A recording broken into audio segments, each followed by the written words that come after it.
played Cordell Patterson. I guess you just get everything in the backfield now, because Tyler Algier will actually be healthy, a non-healthy scratch this week, and well, Atlanta with Kyle Pitts. I know a lot of fantasy GMs. I'm getting like Pitts or Freiermuth questions this week. Yeah, people are concerned. It's just 1 week.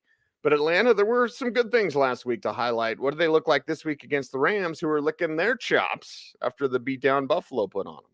Yeah, these are two teams that are hurting right now, at least emotionally. You really saw it with Arthur Smith, right? You guys buried us in May. Like, it's like, Arthur, don't read the stuff that all of us write. Don't listen to us. You got a job to do. But you could tell it hurt. It hurt for them to lose that game to the Saints. And Cecil could have been a whole different week one narrative coming out in Atlanta. Like, wow, they beat the Saints. This team is turning the corner. One of those things that we should still, for fantasy especially, preserve is Marcus Mariota has got some game. And for fantasy, especially as a runner. So we're going to see, hey, he might be a quarterback one. And we also have to discern. So again, week 2 recontextualization of what happened in week 1. Is Buffalo's defense just really, really good, getting all those sacks, all that pressure without blitzing? Or maybe the Rams offensive line is an issue with Atlanta. Is this Atlanta offensive line actually going to be able to get it done for Cordero Patterson? Like you mentioned, Damian Williams going down, rib injury, opened the door for Patterson to get basically all of the work. Only converted cornerback Avery Williams was up. Now, with a week to prepare, do they scale back his workload? Either way, he looked good. He should be in your lineup. Obviously, if we were drafting today, Patterson's a 4th round pick, 5th round pick, and he wasn't even that involved in the passing game. Speaking of that passing game, like you said, with the Pitts, you got to go back to him. At least the targets were downfield to him. And we'll see. Does he get Jalen Ramsey? That would make sense, even though Ramsey got roasted by Stephon Diggs. It would make sense. Maybe that opens the door for Drake London in this one, gives you a little nudge to play him. He looked pretty good coming off of a lost training camp and preseason because of a knee injury. So if Ramsey is on London, If Ramsey's on Pitts, for Pitts, but better for London. Either way, it's going to be on Mariota to find those open players and maybe against a Rams defense. So we can go back again, Cease, and we saw how much of a well-oiled machine. Really, I wouldn't say the Bills' offense was really Josh Allen against the Rams. Now, we may go back and say, well, maybe the Rams' defense just isn't that good, but also we may see the Rams' defense and hopefully offense have their fuse lit by Sean McVay, who was clearly not happy about how things went down last Thursday. Yeah, and I'll say this: Marcus Mariota's got a bunch of trees to throw to because it was one of those. I think it was an end zone target, Bloom? And I was like, oh yeah, Brian Edwards. I forgot about that. Yeah, there you go. Okay, Rams side. Are you trusting any of the backs? Are you trusting Allen Robinson? Obviously, Cooper Kupp's in everybody's lineup. You don't watch this show for that type of advice, but with the Rams, now you're a little bit nervous. Outside of Cooper Kupp, of course. Yeah, you were a little bit nervous. And again, we got that item that the Rams were maybe in on Jimmy Garoppolo if he would have got released. Is that maybe a little worried? Not that I saw any specific throws that made me worry about Matthew Stafford's elbow. The offensive line has me worried. And again, first things first, the offensive line has to firm up. And they lost Brian Allen, another starter, for 2 to 4 weeks. The Falcons had 4 sacks in the first 35 minutes against the Saints, a team with a good offensive line. So we're going to be watching that Rams offensive line. But also, we may look back and just say, dang, the Bills defense, good, really good. And if the Rams can kind of do what they want against the Falcons, then we will revise that. And of course, we're going to watch Buffalo on Monday night. We'll get to that. Atlanta's pass rush might be better than we thought, too, again, with those 4 sacks. But Stafford's going to hit Kupp. Allen Robinson, like Kyle Pitts, although Pitts is a tight end, so you have a lot more tolerance. If it's 2 weeks in a row that these guys are duds, now in week 3, we're going to get a lot more questions, and it's not going to be as easy to say, come on, stick with Allen Robinson, because this week it should be better. Again, if we're thinking a lot of what happened last week was, well, Buffalo's defense is really good. I do think Darrell Henderson is a player you have to start this week. This is a game that we saw. This is going to be one of our expectations of the Rams offense should get lined up. Henderson, the clear lead back. We will see Akers get some chances at redemption because Kyron Williams is on IR. However, I think this is the test of, is it Henderson's backfield? I think it is. Can he do it in a good matchup, in a matchup that the Rams should be able to win and carry a lead? We certainly hope. Yeah, we certainly hope. And Seattle and San Francisco is up next. And we certainly hope this is a better game than what it could be. It could be a stinker. I don't care how Seattle looked on Monday night.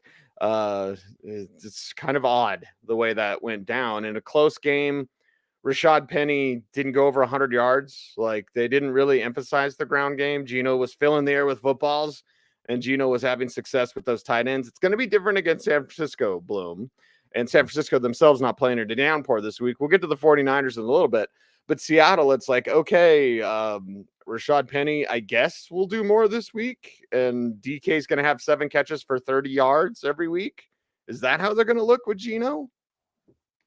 Yeah, this is one where how much of what we saw in week 1 was that energy in the Seattle stadium, a chance to steal the spotlight from Russell Wilson. I think that's something that is motivating. But where's the motivation? Of course, there is the classic rivalry between these two teams. We'll see if Geno Smith's going to have some lasting value as a quarterback 2 super flex, maybe even a decent desperation quarterback for your Dak Prescott teams. We will see Kenneth Walker back. And I love the fact that he's going to be back. I mean, I think this dude is just hungry to get on the field. It means we can't play Rashad Penny, can't necessarily play Walker either. Make sure he wasn't dropped after week 1. But we could see this, we want those rookie running backs to come out of the gate so strong that it makes the coaches reconsider everything. Well, Rashad Penny came out of the gate pretty strong too. Geno Smith, an accurate short intermediate passer. You have the recipe here for at least a functional offense, better than we thought. Now, we saw DK Metcalf, Tyler Lockett not get too much in this game. A lot of short passing, the game against the Broncos. Denver's defense, is it just that Denver's defense can't cover the tight end? Familiar story. Cecil's been telling us for a long time. Does it change things if San Francisco can cover the tight end a little bit better? Do we see maybe some more opportunity? We do know at least that Geno Smith's going to be adequate, again, functional. Will unlock some of the value of the talent, unlike Mitchell Trubisky. And we'll see San Francisco's defense. Like you said, Cease, when we watch San Francisco and we watch Chicago, we'll get to them. We may learn right away that we can just throw out the result from week 1, that the conditions just skewed everything. And we have to start this week when we get a true picture of these teams. But the picture we got of Seattle last week was they probably shouldn't have won that game. I think we could play that game 10 times. That's the one time they win. But magical thinking, right? You won. Now you have a chance to go 2-0. Now you have a chance to put a division rival 0-2. Hey, keep it going. Yeah, keep Pete Carroll chomping on his gum. San Francisco 49ers side, and no Elijah Mitchell. Was it our mailbag show that was like, can you trust Jeff Wilson? I'm like, yeah, we've seen him. Like, it's fine. Like, it's San Francisco. It's plug and play. It's Kyle Shanahan. It's Mike Shanahan. It's like, who plug in, play, whoever. And they're going to be fine. I just don't know if Trey Lance is going to be fine. This is almost like week 1, just because last week Lance looked terrible, looked like he didn't know what he was doing, looked like he's a pure sight thrower, which is like he's got to see a guy wide open before he throws. That's terrible in the NFL. That won't work long term. I can't take anything, though, from week 1. I just go, okay, you get a mulligan, kid. Hopefully you look better because Jimmy G's there, and they will not hesitate to go with Jimmy Garoppolo if Trey Lance is not doing his thing. I mean, John Lynch and Kyle Shanahan, they put their reputations on the line with Trey Lance. They will pull the plug and they will go to win in the playoffs and just figure it out with Jimmy G. So I like Trey Lance. It's a good kid. I've heard good things about him. It's results-based business. You got to get it done. Yeah, this is an important game for Trey Lance. This game could truly alter the outcome of his career. Honestly, I don't want to put too much on week 2, but this is a game that if he's rough, and the thing is, in a typical situation, you would give any rookie quarterback or any young quarterback a year or 2 to work all these things out on the field before you really judge them. But that's not the NFL in 2022. And that's not the NFL in this situation that has been scrutinized from the moment the trade was announced. And then again, like I said, all this urban legends, all these different stories about what San Francisco really wanted to do, what Kyle Shanahan really wanted to do. There's a split in the building, et cetera, et cetera, et cetera. I think it just represents that we don't feel like we can count on Kyle Shanahan to act in any particular way. It's kind of like the running back situation where Shanahan, you never know, but now it's applied to the quarterback, which is no way to build up a young quarterback's confidence. Still, Lance can change the narrative on his own. All right. So I think you've got to go with him in fantasy unless you have a clearly better option. Jeff Wilson, I'm a little bit worried that that knee injury kept him at a level that he didn't quite get back to what he was at before. And also, when we look back at the big games that Wilson had as the lead back for San Francisco, that was before Deebo Samuel was really involved as a runner. So I'm not sure. I still see Wilson on that running back 2 flex line, and I won't be surprised if he's outperformed by Jordan Mason or Tyrion Davis-Price in this one. And then we're going back to the drawing board. Shanahan already said hot hand. So it just means we're open to somebody else. Mason versus Davis-Price, and this is more of a waiver wire show thing. I still think you got to go with the guy who was up, but I think it's clear Davis-Price, just based on draft capital, maybe has some more physical upside. But as we saw with Trey Sermon, physical upside doesn't matter if you don't fit the scheme. So a lot of things to think about, a lot of things to watch here. We also have take 2 for Brandon Ayuk, by the way. And I think err on the side of playing Ayuk again, because we're going to see something more like how this offense is supposed to function. Although at the same time, he's probably not going to see George Kittle. And again, is it fair? Is it really fair to evaluate Trey Lance in horrible conditions, or Trey Lance without George Kittle, who we know is the key that unlocks the door that makes everything go in this offense? It doesn't matter. Fair, like my mom taught me, Cecil. No one ever said that life is fair. So we'll see how it goes. Again, Lance can change the narrative himself, and I sure hope he does. Okay, Sigmund, this is why everyone's got to watch the YouTube show. If you're listening now on Spotify or Apple Music, you got the Jackson Hayes shirt. Jackson Hayes. FQD loves it. Yeah, everyone loves it. I want to say, folks know I've got my New Orleans pride. He's a member of the New Orleans Pelicans. But right over here on the Greenway, right down the street from where I live, there's a beautiful new basketball court with a mural painted on it. It's gorgeous. If you play hoops there, the city, the skyline of the city, everything is right there in the background. And there was a wonderful ceremony to dedicate the court. Jackson Hayes had a free basketball clinic. The dudes from Sneaker Politics were there. One of the best see when you come to New Orleans, I'm taking you to Sneaker Politics. That's a place you gotta see. That's a place that does limited one-off runs of sneakers that people wait in line to get, including the if anybody knows about a pair of Cafe Du Monds size 8, let me know. They came out 3 years ago. And Jackson Hayes was there to dedicate it. And then it was New Orleans, so there was a downpour, and we all gathered under the little hut where they were giving out chili dogs and coffee. New Orleans, it's a beautiful thing. It is. It's a beautiful thing. Much different from our next game in part 2 of the week 2 preview. It is Bengals and Dallas. Oh my God, this thing could get ugly. Because Dallas, whatever Dak injury, okay, we'll get to that, but they're just terrible. They're just god awful. And if you look at it now, Bloom, Cincinnati side, Burrow gonna crush them. Higgins, I believe, is gonna play. That looks better. Concussion, right, Bloom? Top of my head. I wrote about that yesterday in the Newswire. So obviously Jamar Chase going to crush him. Mixon will get his work. Hayden Hurst, whatever. Cincinnati going to be looking for some get back. And, sorry, Dallas. You're starting 0-2 this year. Yeah, and I think it's important for you to bring up 0-2 because that's something always in the background. And I know there's 7 playoff spots and not 6, but 0-2 is kind of a death knell. I don't know what the percentage is, 80-some% or something like that. Look, when you start 0-2, you should not expect to make the playoffs. But 0-2 is a number that nobody wants saddled. We could see things different. In this game, again, the loser of this game is going to be 0-2. How does Joe Burrow look against a defense that's not possessed? This is a defense that still has some players that can change the game, and they didn't exactly make things easy for Tom Brady and company last week. You wonder, we saw this last year. It's a long season. The Cincinnati offensive line totally rebuilt. Well, maybe needs more rebuilding. I don't know. But against Dallas in this pass rush, do you see Cincinnati pull it back a little bit? Do we see Joe Mixon 25 carries in this one? I think Mixon is definitely going to go back to being more of an engine of the offense. Do you see more Tyler Boyd, more short targets, more targets to get the ball out quickly? Because Joe Burrow is not going to preserve himself. You can put Joe Burrow behind a terrible offensive line, and he's going to just stand back there and keep trying and keep trying. So you really have to protect Joe Burrow from himself. So I want to see if the game plan changes a little bit this week. Now, that being said, Jamar Chase sure looks like one of those players like Devontae Adams, like Justin Jefferson, like Cooper Kupp. It just, when in doubt, just throw the ball to him. When in doubt, call his number. When in doubt, whatever the play was, throw to him. So we saw that down the stretch in that game. We'll see if Higgins is back. If Higgins is back, you go with him. But at the same time, I'm going to be watching to see if this offense is a little more conservative. It's a marathon, not a sprint. Got to protect Joe Burrow from himself. And if Dallas can do some damage in this game, it won't be with their offense. It'll be with their defense. It's amazing that we talk about Joe Burrow that way because it's usually the rushing quarterback. So you say that, like, you got to protect him. Like, it's Burrow. Dallas just doesn't matter.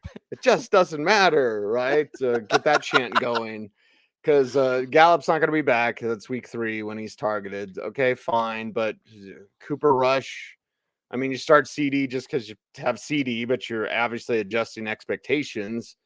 But it's probably not going to look real good for the Cowboys side of things going up against this Bengals team. Again, they're hungry, they're pissed, and they're talented. Yeah. And the Bengals defense is good too. I think Bengals defense, if there's a headline on this side of the ball, consider playing the Bengals defense. I think they get the Jets next week too. So CeeDee Lamb and Hope, 11 targets. Hope it turns into more this week. Dalton Schultz, I guess if there's a player who could benefit from this offense being very limited, it would be Dalton Schultz. And I don't think he plays Zeke, even though he looked good and the running game looked good until they had to pull the plug on it because they fell behind. I think Tony Pollard, there was nothing anyway. So I don't know. Again, if we saw this as a rational team, he would be a player that you set up run after catch opportunities for him, right? You got to nickel and dime defenses to death now if you're Dallas. You're not going to be able to throw downfield.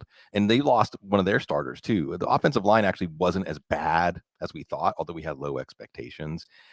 And we'll see. And the sad thing is, when you watch this game, if Cooper Rush is bad and Dallas gets humiliated at home, then that's bad for Dak Prescott, right? Doesn't that get Jerry behind the scenes with his faster timeline saying, no, he can play. Jerry's going to step in and meddle. And on one hand, if Prescott gets on the field earlier, that might seem like a good thing fantasy-wise, but it might be the worst thing because we saw what happened with Russell Wilson and his finger. When he came back, he wasn't himself for a while. So I want to say I'm sorry, Dallas fans. And I know they're dedicated fans for all 32 teams. But at the same time, see, there's a little bit of joy, Schadenfreude, watching Jerry Jones ruin his team again. Yeah, again. And it's fun watching some of the other owners go out there and try to be Jerry Jones. Like, why do you want to be Jerry Jones? Dan Snyder hiding in international waters. And didn't he give the team? They're all Bond villains, Cease. They're all Bond villains. That's like the first thing on the job description for being an NFL owner. Yeah. And a monocle and a Persian cat. There you go. By the way, Jay pointing out that there you go. And Denver too. Yeah, and Denver. There you go. Watch out for those road favorites in week 1 in your eliminator pools. You know who I picked in my survival pool, Bloom? The New Orleans Saints. Oh, so, there you go. Jameis says, I got you. Jameis got me. All right, let's say it is a Broncos show. So let's get to those Denver Broncos, I guess. But first, the Houston Texans. I mistakenly said O.J. Howard's not going to catch 2 more touchdowns the rest of the season. And then I looked at the schedule and Denver's up next. Oh. Why wasn't I thinking about that? O.J. Howard's going to go off. It's 2 weeks in a row. So pick him up. Sell high after this week, Bloom. Yeah. But either way, like Denver can't cover tight ends. Davis Mills isn't bad. Brandon Cook's probably going to have some times with Ron Darby. Last week, Pat Surtain traveled with DK Metcalf, and that's why he had 7 catches for 30 yards or whatever the number was, Bloom. So this week, I don't think Surtain travels. They're also a secondary without Justin Simmons. We learned that yesterday, quad injury. So he's down in the secondary. So you're going to have some times where Cook's going to get open against Darby, and that's good for Davis Mills and company. Then we're looking to see, is the Rex Burkhead, is he still going to dominate the touches? Or is Dameon Pierce going to get a little bit of love against Denver? And again, Seattle didn't really test Denver on the ground, but Denver gave up like 400 yards rushing in 3 preseason games. I know, it's preseason. But their run defense is probably going to get tested this week. Maybe. I don't know. It's Houston. Yeah, it's Houston. You'll stick with Brandon Cooks. Like you said, Cease. O.J. Howard, if you want to try to exploit this, although he was barely on the field last week. Not that it mattered. It's the production that matters. And then production begets more opportunity, maybe in a good matchup. So you got to dig deep. I'm actually in a league where you start 2 tight ends. O.J. Howard's someone you would look at. And then we get to the backfield. and sees Dameon Pierce is going to get more work. We want to get Dameon Pierce involved. The offense was better when Rex Burkhead was on the field. Does that change just because you want it to change? You can want, what is the old saying about wishing in one hand, Cease? I mean, Lovie Smith can say, we want this to happen. I mean, could this again be a situation where the Texans run offense, was barren soil? You could plant anything in it and nothing would grow last year. Rex Burkhead had one good game at the end of the year. Is that just the story again this year? Are we wanting something to happen? Look, Dameon Pierce would have to be a Saquon Barkley kind of talent to transcend this. So we'll see. Or maybe they go back to the drawing board and do get Dameon Pierce more involved. But it was a great game script that should have been a Dameon Pierce game. I don't know if this is going to be one. Hopefully some excitement. How excited, how fired up does Russell Wilson really get the folks, though, Cease in Denver for the home opener? And I mean, really, you look at this game and you would say, like Bob Harris told us on the couch this week, relax. But on the other hand, you lost. Yeah, you found a way to lose, Nathaniel Hackett. At least he owned up to it. And if this game is even close at halftime, I wonder if the hearts are going to start to beat fast and folks get a little nervous and say, oh, no, not again. Well, the one thing is, and just from the early signs of the Walton Penner Group, Bloom, and we've talked too much billionaire on these last two shows, but anyway, like I get the feeling that everybody's under pressure. Like actual pressure. There's not a pretend owner anymore. Sorry to Joe Ellis, but there's not a pretend owner anymore. And there is, I mean, hell, Sean Payton's floating around out there, right? Yeah. Why couldn't the Broncos bring him in? Right. Like if you're Hackett, that's what you're facing. And he did own up to it. And then he spent the rest of the press conference defending his decision to try a field goal that's only two other kickers have hit in NFL history, instead of using your quarterback who's 70% on 4th and 5 or less. Russell Wilson has 68.8% conversion rate on 4th or 5 or less. And you go for Brandon, because McManus gave you two numbers. He said desperation 64, but I feel better at 58. And they, anyway, Nathaniel, so who was it wanting? Oh, Sprung MC. He's like, epic Cecil rant. I gotta wake up. First I gotta finish my coffee. It's gonna be a day, Bloom. I won't tell anybody on air, but it's gonna be a day. So I might have to save my ranting for a little bit later, but that's always there. Let's talk about Russell Wilson. Let's talk about Javonte. Please carrying the ball more, please. Like, none of the game plan really made sense. You see these splitted targets and the share of targets with Jerry Jeudy, Cortland Sutton. Great. You see how multiple tight ends are going to do things. Eric Saubert with an end zone target. So they're going to use multiple tight ends. There goes your Albert O. Like, he's a sleeper, and not necessarily. Until he learns how to block, he's not going to get on the field consistently. And he was the third or fourth tight end to get on the field for the Broncos. First 6 plays were run without him. So there you go. I think from the wide receivers, we're going to see that. And then 1 week, it's going to be a Sutton week, and 1 week's going to be Jerry week. Sutton's still his favorite. Yeah. Jeudy was the one that broke off that big 67-yarder to benefit his 107-yard day. The backfield's what's confusing. 11 targets or 11 catches, 12 targets for Javonte Williams is just dumb. Like, it's just dumb. I could make the argument, and I'm no Melvin Gordon fan. Gordon's a better receiving back. Gordon's better in pass protection, I'll tell you that. Javonte was having some trouble with pass protection. But get him less catches, get him more carries, get him more work in general. But it's Nathaniel Hackett. I'm not trusting Happy Baby Fun Star yet. Yeah, and it's about the backfield. Look, Russell Wilson, he's still a solid quarterback one, although, like you said, Cecil, there should be more balance. Isn't it funny that out of the Seattle-Denver game, the first game, the Seahawks don't have Russell Wilson? We're saying, wow, Seattle actually went a little pass-heavy and had balance in their offense, and Denver didn't rely on their running game enough. But then, of course, they didn't rely on Russell Wilson when they needed to. So that was a common storyline from Seattle and Denver. But you're still going to play Javonte Williams. You're not going to get 11 catches or whatever, but it might not matter. But Melvin Gordon is still a flex play. Melvin Gordon still looked good.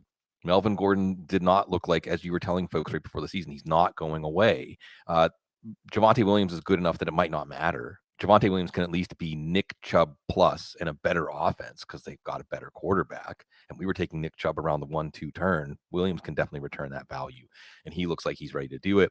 I think Sutton and Judy. If you have to pick one, I would say Sutton for DFS lineups. But again, I would expect things to work out a little bit better. The offense was actually good. It was just 2 fumbles at the goal line and then shooting themselves in the foot at the end of the game.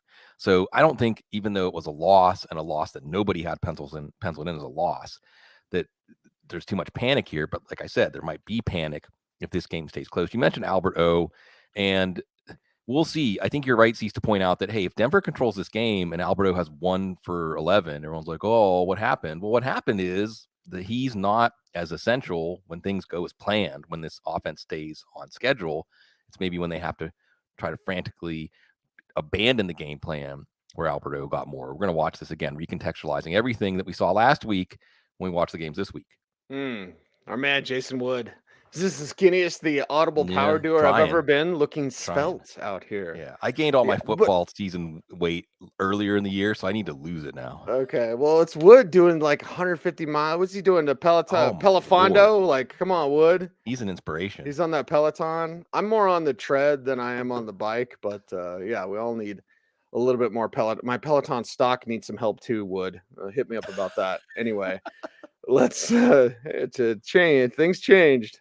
Anyway, Arizona and the Las Vegas Raiders is up next. That's the next game we're going to talk about. And Arizona side of things have to look better, honestly. Now, it was Kansas City, and their defense is terrible. We're going to talk about that when we get to the Vegas side of things. But what are you expecting Arizona to bounce back? And will we see a little more Eno Benjamin, too? There's a little sneaky play there. Is that my sleeper of the week this episode? We'll see, Bloom. We'll see until the end. Yeah. Interesting twist here. We're going to watch the Chargers and the Chiefs tonight, and those were the opponents of these two teams. And both of these teams will have easier defensive matchups. So maybe we see the offense is a little more true to the conception, what they wanted here, and not have to get forced out of their game plan. Kyler Murray's still going to be a good play. James Conner's still going to be a good play. But like you said, Cease, is Eno Benjamin coming? He looked good in the work he got, even though it was garbage time work, and he could resume more of, say, a Chase Edmonds type role. This team is just not going to be good at running the ball. Here's something we're going to know. The Arizona Cardinals under Cliff Kingsbury are not going to be good at running the ball. That doesn't mean James Conner can't be fine because of touchdowns and receptions. Also, we're going to see more Hollywood. We want that deep hookup, right? The one good thing about Hollywood Brown for fantasy getting traded to Arizona is that Kyler Murray has a much more catchable deep ball than Lamar Jackson. So we have time to see that now. If the Raiders defense has a strength, it is those edge rushers. So let's see, maybe it's more futility. One thing that could make it less futility, Greg Dortch. We're going to watch Rondale Moore. We can get hamstring injury number 2. It's usually multi-week. Dortch, maybe this is one of those situations where for all the plans they had for Rondale Moore, Greg Dortch says, now that I finally got an opportunity, I'm not going to give it up. Well, I don't want to scare everybody, but Rondale had hamstring problems at Purdue as well. Yeah. He's incredibly explosive. But right. Isn't that the story of why, like, after his freshman year at Purdue, like, this guy is going to take the NFL by storm, and then by the time he gets drafted, it's like mid-second round, and it's the injuries. So we'll see. Dortch is someone to watch here. He's a what-the-heck flex. Zach Ertz should be healthier. He got you a touchdown to get that out if you played him, even though he was questionable with the calf injury. But what I come out of this one with Cease, and mid-second quarter last week, I thought, because the favorite in the betting markets have everything. First coach to get fired, right? Easy. Matt Rule. Halfway through the second quarter last week, I thought this is going to pay. Like, it was like plus 250 or something like that. This one's going to pay, this ticket. Arizona loses this game. Where are your Cliff Kingsbury first coach to get fired tickets? Because we're getting closer and closer to Arizona's ownership saying this isn't going to work.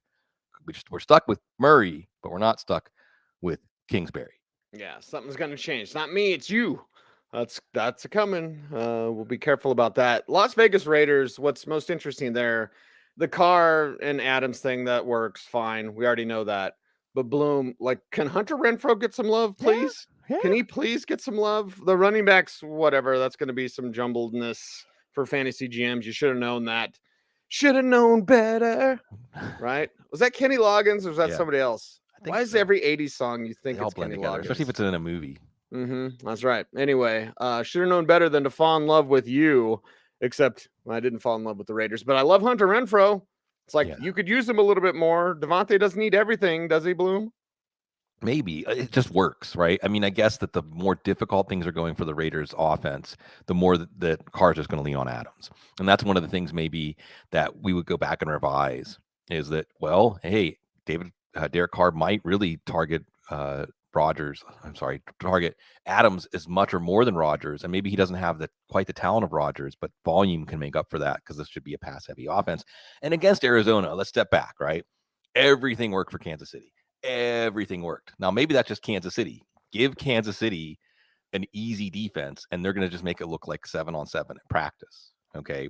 Maybe Arizona's defense is that bad that they're going to make any competent passing game with good players, even though this offensive line isn't great. They qualify. So Adams, yes. And then, boy, if Renfrow doesn't get going in this game, now where he's on our bench, he's outside of that circle of trust. You can't drop him because you know his role in this offense. Remember Wes Welker, this offense with Josh McDaniels, that slot receiver, again, with offensive line issues, could be so valuable. But maybe Devontae Adams is just that compelling and successful that Renfrow is the guy that's hurt here, not Darren Waller, who should stay in your lineup because that middle of the field, downfield is open for him. And I think you could see him have a really big game in this one. Although Arizona has some really physically talented off-ball linebackers, we'll see, and great safeties. So again, this points back to, okay, Hunter Renfrow, okay, Adams, and okay, Josh Jacobs. Josh Jacobs actually ran the ball pretty well. The game script just didn't support him. I think that we saw in Kansas City, all three running backs look good. So why not Josh Jacobs? I think Josh Jacobs is a great bounce back candidate. Basically, anytime someone's facing Arizona, yes, it's a bounce back game. It's coming for Josh Jacobs. I would try to get him in your lineup this week. Get him in your lineup. Chicago Bears. I own you. Okay. That's true. Aaron Rodgers, he's vociferous. He loves his ayahuasca and all that kind of stuff. I don't know what YouTube will demonetize us for. Listen, he does his thing, and you either like it or you don't like it, and that's fine. Whatever. But if Chicago could do this, I'm rooting for the Bears so much. Sure. Not because of any sort of Rodgers thing. Hell, I wanted Rodgers in Denver, and if Green Bay hadn't backed out 2 years ago, he would have been in Denver. So I really wanted Rodgers here. So this isn't an anti-Rodgers thing. I love when people have their veiled Rodgers takes. I'm like, oh yeah, you hate him.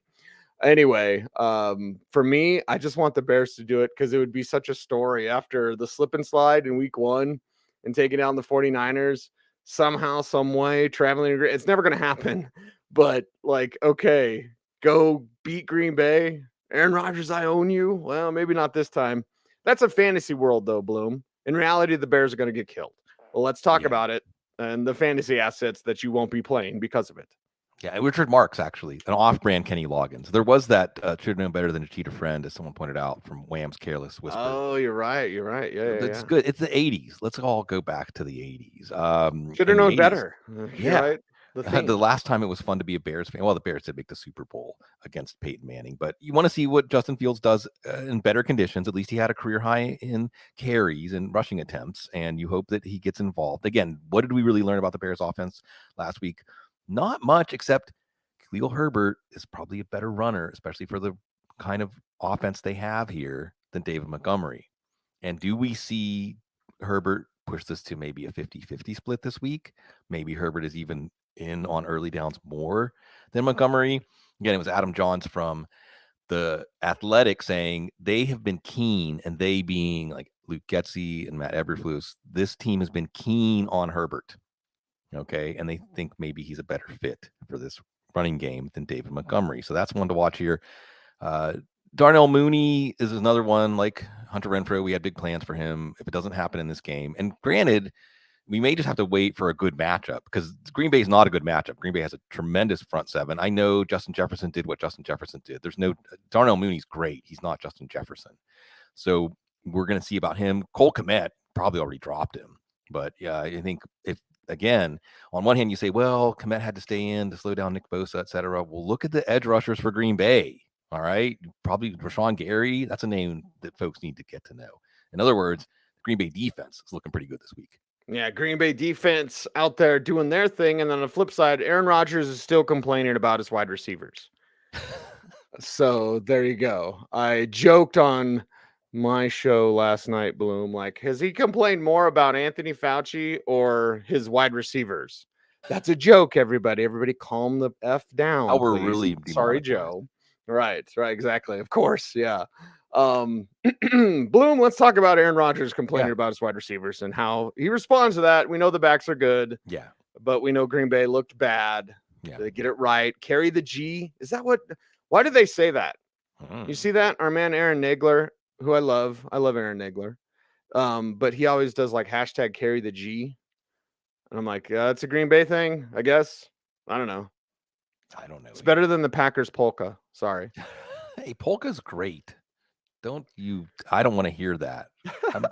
Come on. Why do you gotta try to dunk on polka? Really? I would say something It's about the happy accordion, but I listen to ranchero music because I'm Mexican. Yeah, exactly. So there's plenty of accordion there. And actually, when I was driving to Oregon with Katerina, my middle daughter, she actually got me into reggaeton, like Bad Bunny and Daddy Yankee, Bad Bunny.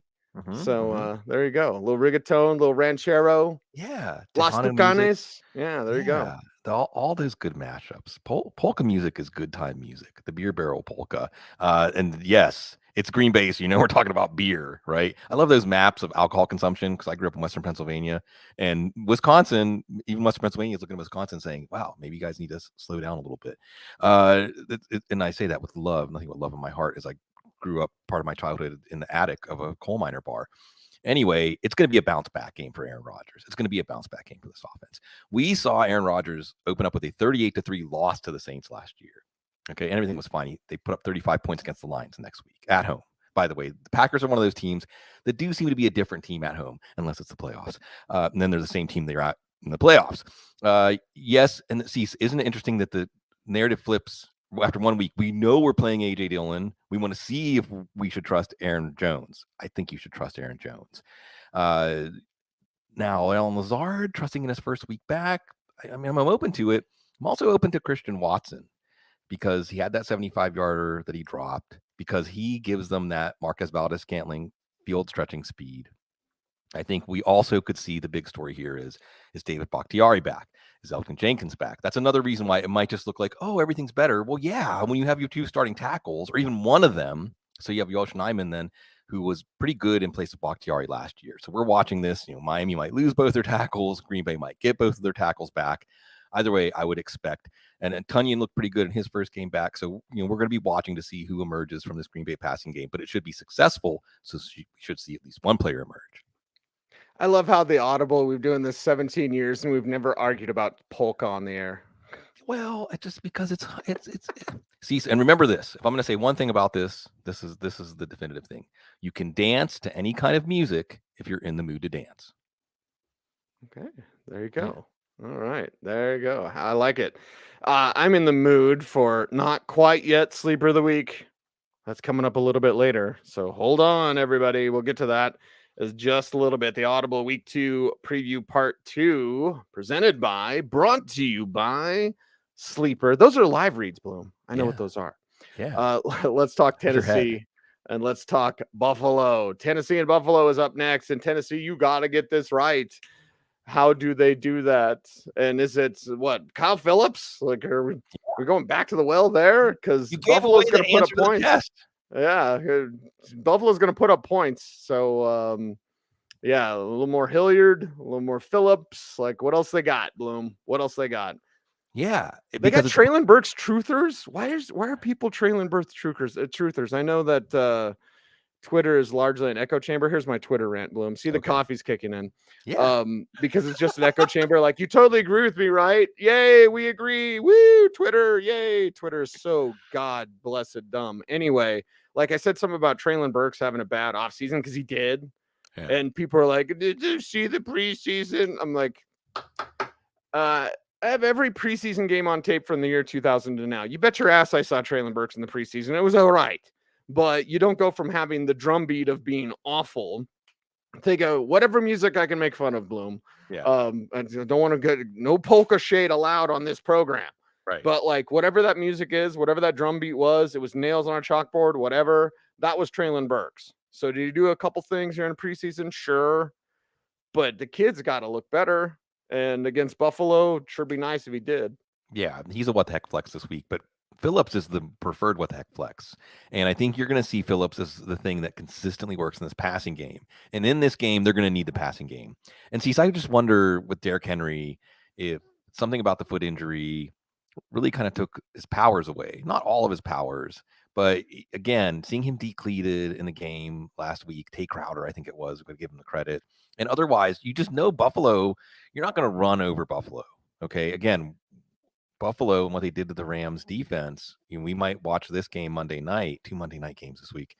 We might watch this game and say, yeah, we're just steering clear of Buffalo's defense. However, if it's a rough night and Ryan Tannehill has to put the offense on his shoulders, I think you're going to see a lot of Kyle Phillips and maybe more Traylon Burks crossing patterns, things, screen passes, maybe where you set him up to do what he does after the catch.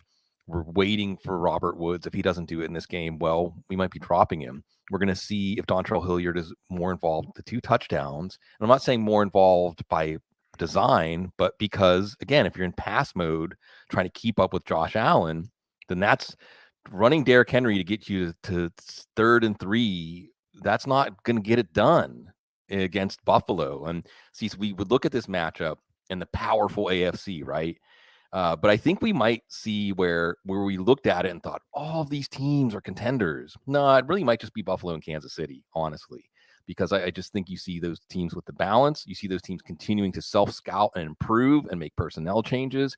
And I think where we saw Tennessee, they were the number 1 seed last year. In that group the last few years, this might be a game that shows us, no, they're nowhere close. This is a great hour number 2 of Thursday night show of Lester here. And was Lester one? That's Bukowski, right? In his avatar, that's what he was saying, right? Yeah, Bukowski on my shoulder. I think so. Yeah. Yeah, Bukowski on my shoulder. It's an Anthrax lyric. So, not being on Twitter makes you better at fantasy football. Probably. I mean, that's actually that's a really good topic. Like a different show, obviously, but that's like a super interesting topic because I will say this: there's a lot of groupthink out there.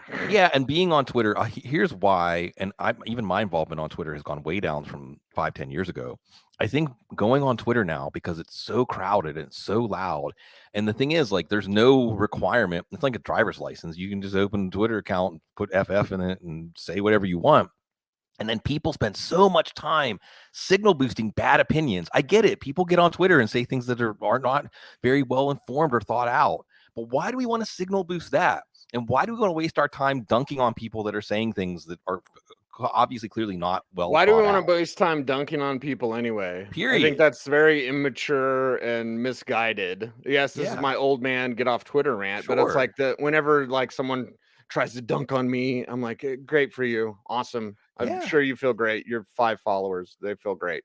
Like what? Right. Like, there you go. Yeah. As Jay Brennan points out in the chat room, we got a Discord now, which I think is going to more mirror the good old days back on old Yeller Seas where we met, and a higher level discourse. So yeah, check that out, folks. The Discord channel at Footballguys. Okay, there you go. Look at that. Nice little segue. Segue in. Why are there 2 Monday night games? Because they couldn't have 2 Monday night games the first week because I don't know. Huh?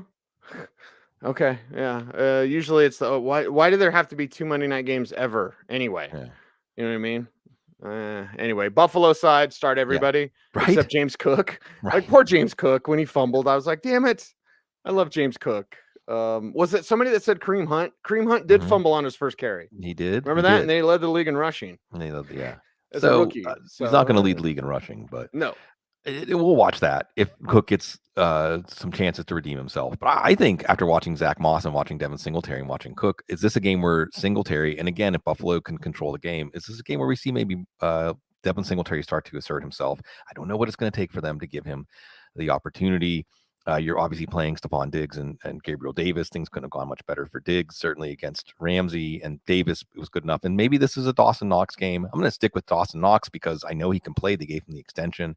I know this is a good offense. I know it's going to be a productive offense. And unfortunately, Isaiah McKenzie and Jamison Crowder are splitting that slot role. If it is one player, then that's going to be a pretty good put together their stats from last week. That's a good fantasy start. Split them, not so much.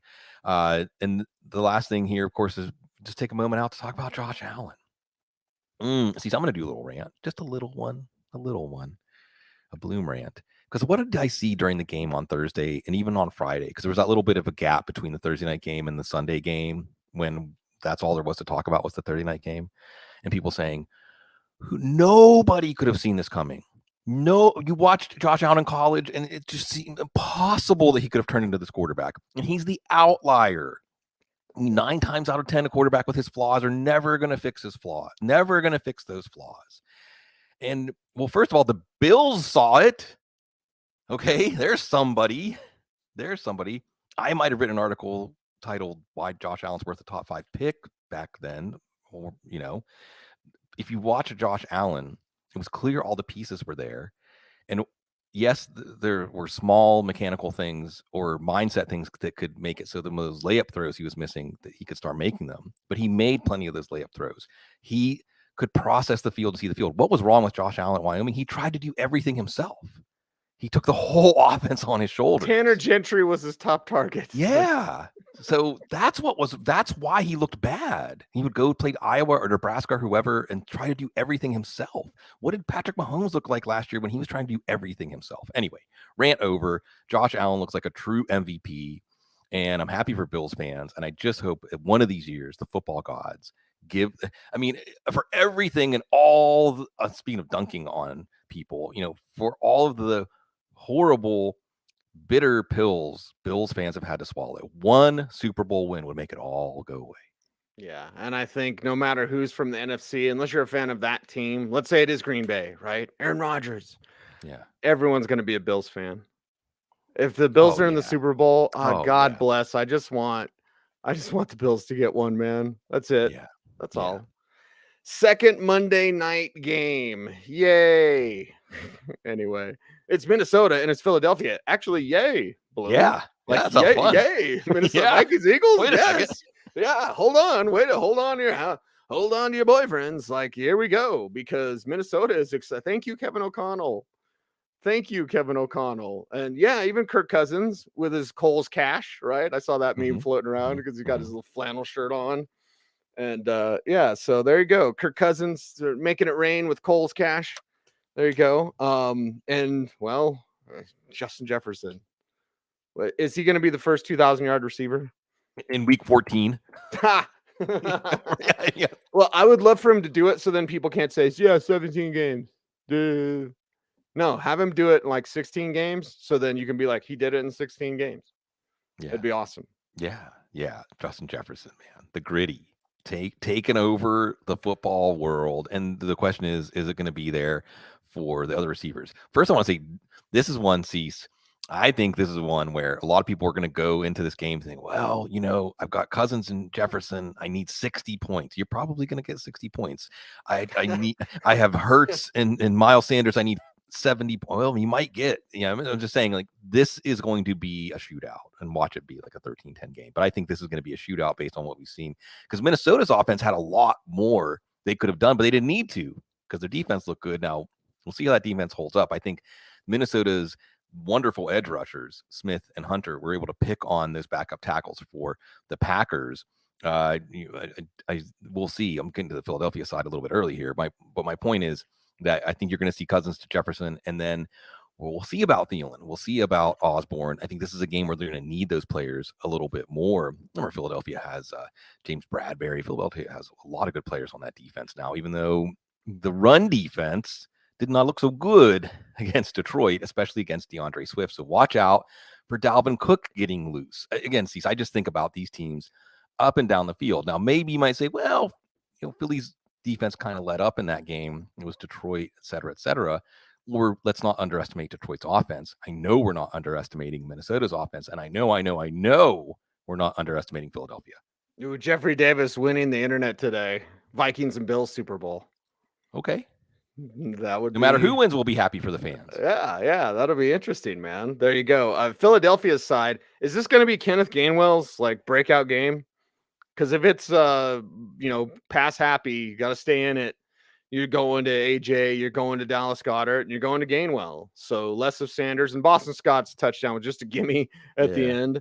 But now you're like, oh, I'm a little more excited about Gainwell this week, in addition to your other Eagles assets.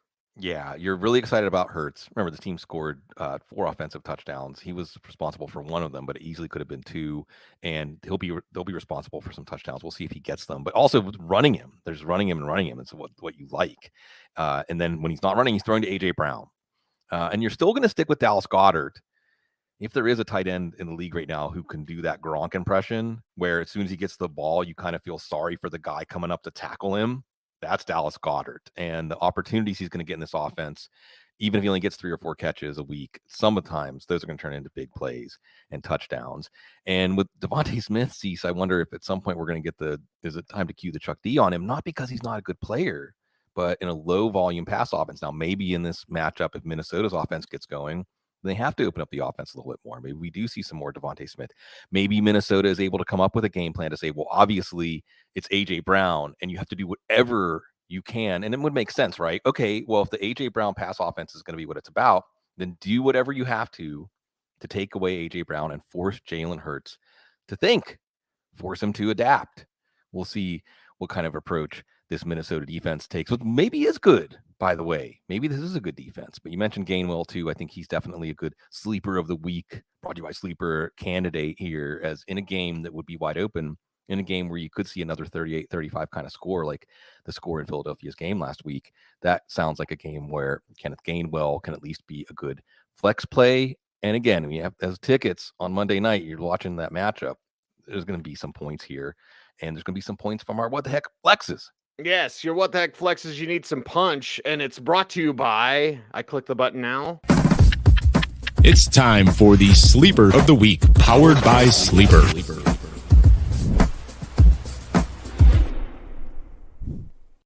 Our friends with Sleeper. Thank you, Sleeper, for sponsoring our Sleeper of the Week. I had it as Isaiah Pacheco, but Kenneth Gainwell could easily fit in that bloom. Who is your Sleeper of the Week? Brought to you by Sleeper and some of your What the Heck flexes. Yeah, I'll start with the Sleeper of the Week. That's Kyle Phillips. And I won't be surprised if we see Kyle Phillips post like a 10 for 113 kind of line in this game because, well, that's what you have to do if you're Tennessee. But some What the Heck flexes also. I think you see Nyheim Hines continue to be involved, maybe more. The Colts don't want Jonathan Taylor to touch the ball 35 times a game. All right. I think this is a game where maybe you see more Hines because you don't want to get in that pattern. Khalil Herbert could maybe take over the backfield soon enough and have a larger role. Rachaad White.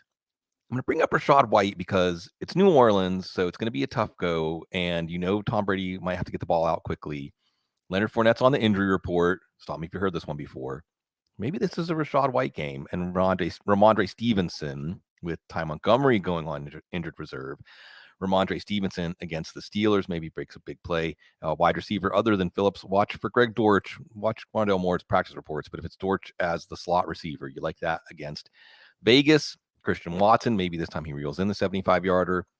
Is it okay to say Julio Jones is a what the heck flex? Because he was drafted in the second half of fantasy drafts, but with Chris Godwin out, with Mike Evans likely seeing a lot of Marshawn Lattimore. Last one I'll throw out here is Tyler Boyd. Again, you got to protect Joe Burrow from himself. The plays where Tyler Boyd's the first read, he's probably going to come open. You're going to get the ball out quickly. You're not going to take hits. You're not going to leave yourself open to that Dallas pass rush. So maybe it's a Tyler Boyd week. It's always an Audible week here on the Audible. Thank you all for listening. And thank you for checking out footballguys.com and signing up for our free daily newsletter every day. The top stories from around the NFL right to your inbox directly with opinions from Cecil, Lammey, Sigmund Bloom, and Joe Bryant. And yes, I did go third person, always there. So we thank you guys for checking out footballguys.com. And if you feel so inclined, you want to support the show, best way to do that, get a subscription to footballguys.com, please. And thank you. Also, thank you for doing those YouTube things. Like, comment, share, subscribe, hit the notification bell so that you never miss a vid. He's Sigmund. I'm Cecil. We are the Audible. Everyone out there, stay tuned and stay frosty.